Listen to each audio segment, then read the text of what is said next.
So, and then also, you don't have to ask them if you're going to examine each part because it's already given in consent. I'll show you that rule here.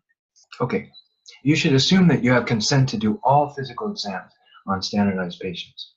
So in other words, we don't have to ask them if we can evaluate them. It's already been consented. This is from USMLE 2018 bulletin. Okay, so a lot of doctors ask, should we ask these things, and would that be appropriate? That's we don't have to. We can just do. Okay, now it's time to look at your arm. Let's take a look at it. Okay, so let me see how it works. So you could just talk them through it and just do it just like we would do in a regular clinic. Okay.